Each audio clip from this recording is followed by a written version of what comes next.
Wimbledon का championship Spain का एक अच्छा प्लेयर ऑर्थर एस, अगर आपने नाम सुना हो, 70-80 साल पहले उसका सिक्का पड़ता था। उस समय वो इतनी सेलिब्रिटी व्यक्ति थी उसके देश की, छोटा सा देश पर अपने देश को नेम और फेम दिलाने वाला ये प्लेयर विम्बलडन के चैंपियनशिप का एक बार नहीं, दो बार नहीं, 3 बार उसने कप जीता और अपने ये पूरे छोटे से देश को पूरे विश्व के गल्फ में, पूरे देश विदेश नक्शों में एकदम उभरा दिया।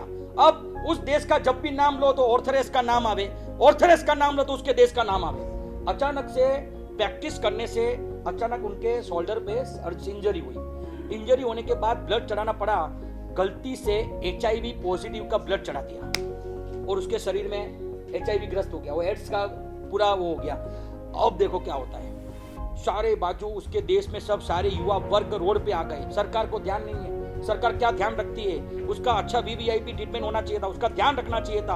आपने ऐसी गलत क्यों करी? जिसने नेम दिलाया, फेम दिलाया, जिसने अपने देश को प्रसिद्ध किया, जिसने अपने देश को आकर्षण का केंद्र बनाया, आज सभी नेता, अभिनेता, बिजनेसमैन अपने देश में ऑर्थरेस के नाम से आते और आपने उसका ही ध्यान नहीं रखा। सारे बाजू तोड़ फोड़, रैली, मौन रैली, फिर बाद में अग्रेसिव के साथ पूरा उसका विरोध चल रहा है। उस दौरान एक 16 साल का लड़का ऑर्थरेस को कागज लिखता है।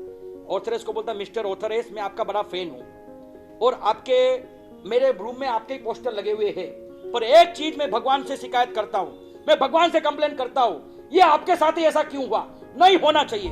आपने हमारे देश को नेम दिलाया, फेम दिलाया, हमारे पूरे देश के सभी युवाओं के रग में आपका खून दौड़ता है, आप दौड़ते हो, आपका जज्बा दौड़ता है, आपका आत्मविश्वास दौड़ता है, हम आपको रोल मॉडल मानते हैं और भगवान ने आपके साथ ऐसा क्यों किया? मैं भगवान का तिरस्कार करता हूं, मैं भगवान को नेग्लेक्ट करता हूं। इस दुनिया में कोई भगवान का कोई अस्तित्व नहीं है, आपको भी भगवान को नहीं मानना चाहिए। ऐसा खतरनाक और इतना गर्मा गर्म तेजाबी शब्दों के साथ अपनी व्यथा और पीड़ा उसको लिखी। ऑर्थरेस ने कागज पढ़ा।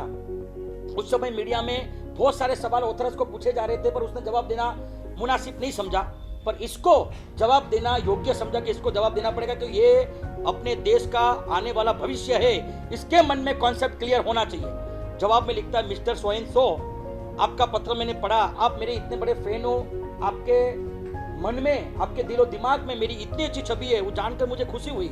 पर मैं आपको एक बात की मैं स्पष्टीकरण करना चाहूंगा कि ये वजह है कि पूरे भारत में, पूरे विश्व में 7 करोड़ है, 50 लाख वो टेनिस सीखना खाली भाव रखते, 10 लाख सीखने की कोशिश करते, 5 लाख सीख पाते, 50,000 स्टेट लेवल पे, स्कूल लेवल पे, कॉलेज लेवल पे खाली पहुंच पाते हैं। उसमें भी 5,000 लास्ट है, वो विम्बलडन के वर्ल्ड कप के अंदर वो एंटर होते और बाद में फिर सारी मैचें चलती है अलग अलग टीम में और लास्ट में सेमीफाइनल में 4 जने बचते, फाइनल में 2 जने बचते और फाइनल में सिर्फ एक ही जीतता है जिसके पास विम्बलडन का चैंपियनशिप का कप होता है। 50 लाख से शुरू हुई ये यात्रा में और 7 करोड़ के लोग के बीच में एक बार नहीं, 2 बार नहीं, 3 बार नहीं, विम्बलडन का चैंपियनशिप का कप अगर ऑर्थरेस को मिला है तो तब तो मैंने भगवान को ये नहीं बोला कि भगवान ये कप मुझे ही क्यों, दूसरे को क्यों नहीं। तो आज मेरे शरीर में कोई तकलीफ आई है तो भगवान को मैं कैसे शिकायत कर सकता हूं कि भगवान मैं ही क्यों? जब सफलता में मैंने भगवान को ये चीज नहीं बोली तो निष्फलता में मैं नहीं बोल सकता हूं। कभी कभी ये दृष्टांत पढ़ने के बाद आप जब भगवान को कोसते हो ना, भगवान मेरे साथ ही ऐसा क्यों, मेरे साथ ही ऐसा क्यों, तब कभी कभी लगता है कि अगर ये ऑर्थरेस को शासन मिल जाए ना तो आपसे और मेरे से पहले वो मोक्ष में चला जाए।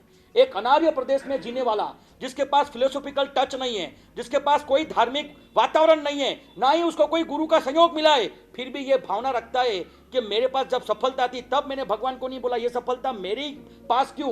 तो जब निष्फलता मिली है तो भगवान को मैं कैसे शिकायत कर सकता? भगवान ये निष्फलता में मैं ही क्यों? ये बात आप खास ध्यान रखना। जब भी why with me, why me का जब मन में विचार उठे, ये ऑर्थरेस को याद रखना, बराबर।